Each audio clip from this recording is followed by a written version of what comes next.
نوجوان طبقاتی نظام کے خلاف ڈٹ جائیں تو انتہا پسندی ختم ہو سکتی ہے۔ بھگت سنگھ نے کہا تھا، اگر یہ خطہ مذہب کے نام پر تقسیم ہوا تو نفرت کی اس آگ کو بجھاتے بجھاتے آنے والی نسلوں کی کمر ٹوٹ جائے گی۔ اس گھڑی میں ایسا کیا کہا جا سکتا ہے جو پہلے نہ کہا گیا ہو؟ پاک سرزمین پر پنجاب کے عیسائیوں نے اس قدر ہولناکیاں جھیلی ہیں کہ ان کا شمار نہیں کیا جا سکتا۔ بدھ کے روز جڑانوالہ میں پرتشدد ہجوم نے جو کچھ کیا، اس کے جواب میں محض مذمت کافی نہیں ہے۔ اس واقعے پر ماضی کی اور موجودہ سرکاری حکام نے جو مذمتیں جاری کی ہیں وہ سراسر فضول ہیں۔ اس سے بھی زیادہ افسوسناک وہ پھرتیاں ہیں جو بہت دیر میں دکھائی گئیں اور کہا گیا کہ سرکاری اداروں نے مذکورہ واقعے میں ملوث سینکڑوں مجرم پکڑ لیے ہیں اور جن لوگوں کی جان کو ابھی بھی خطرہ ہے انہیں تحفظ فراہم کیا جا رہا ہے۔ ہر وہ شخص جس نے اس واقعے سے متعلق منظر عام پر آنے والی ویڈیوز دیکھی ہیں گواہی دے سکتا ہے کہ اس تمام وقت کے دوران جب ہجوم پرتشدد کارروائیاں کرتا رہا، قانون نافذ کرنے والے ادارے خاموش تماشائی بنے، سب کچھ محض دیکھتے ہی رہ گئے۔ یہ واقعہ کہیں بھی ہو سکتا تھا اور جہاں بھی ہوتا اتنا ہی تکلیف دہ ہوتا، مگر اس کا جڑانوالہ میں پیش آنا ظالمانہ حد تک حالات کی ستم ظریفی ہے۔ یہ وہی جڑانوالہ ہے جو 20ویں صدی کے اوائل میں بھارتی قوم پرستی کا مرکز تھا۔ یہ وہی جڑانوالہ ہے جس نے بھگت سنگھ کو جنم دیا تھا۔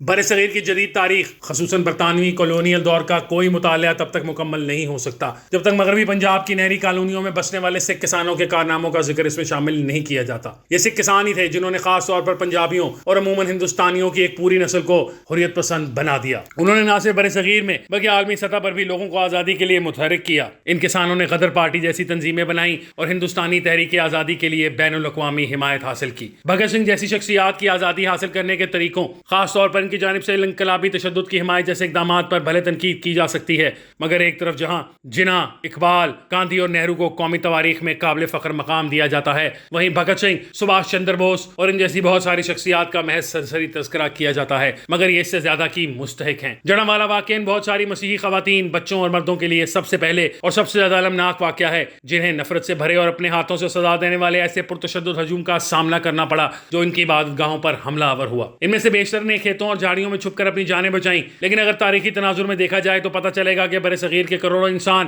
76 سالوں سے اسی قسم کے صدمے سے گزر رہے ہیں۔ جڑانوالہ دہائیوں تک سکھوں، ہندوؤں، مسلمانوں، عیسائیوں اور دیگر لوگوں کا مسکن رہا ہے۔ برصغیر کی تقسیم اور سکھوں اور ہندوؤں کے انخلاء کے بعد بھی جڑانوالہ بائیں بازو کے نظریات سے جڑے سرگرم کسانوں کا مضبوط مرکز بنا رہا جو بڑے پیمانے پر سیکولر اور سماجی شعور کے حامل تھے۔ اس ماحول میں گرجا گھروں کو نظر آتش کرنے کے بارے میں سوچنا بھی ناقابل تصور ہے۔ جنرل ضیاء الحق کا دور حکومت جیسی سوچ کا نمائندہ تھا اور جس طرح اس کے دوران نفرت کے ایسے بیج بوئے گئے جنہوں نے پاکستان کے متنوع نسلی اور قومی سماج میں تباہی مچا دی، ہم سب اس سے بخوبی آگاہ ہیں۔ تاہم 40 سال ایک لمبا عرصہ ہے اور اصل سوال یہ ہے کہ ہم ایسے ماہر منصوبہ سازوں کو کب گرفت میں لائیں گے جو تحریک طالبان پاکستان، تحریک لبیک اور ان جیسے دیگر بہت سے مذہبی عسکرت پسند گروہوں کی سرپرستی جاری رکھے ہوئے ہیں۔ مسیحی برادری اور سنی اسلام کے دائرے سے باہر دیگر کمیونٹیز کو جن مصائب کا سامنا ہے، اس کی بنیادی وجہ ریاست پاکستان کی جانب سے اس غیر سرکاری بیانیے کو مسترد نہ کرنا ہے جس میں قومیت کا مطلب مذہب قرار دیا جا چکا ہے۔ مگر یہ تباہی صرف پاکستان تک ہی محدود نہیں ہے۔ بھارت میں نریندر مودی لگ بھگ ایک عشرے سے اقتدار میں ہیں اور انہوں نے بھارتی سیاست کی نسبتاً سیکولر بنیادوں کو اس انداز میں مٹا دیا ہے جن کا ایک نسل پہلے تک تصور بھی نہیں کیا جا سکتا تھا۔ جڑانوالہ میں جس قسم کے مناظر سامنے آئے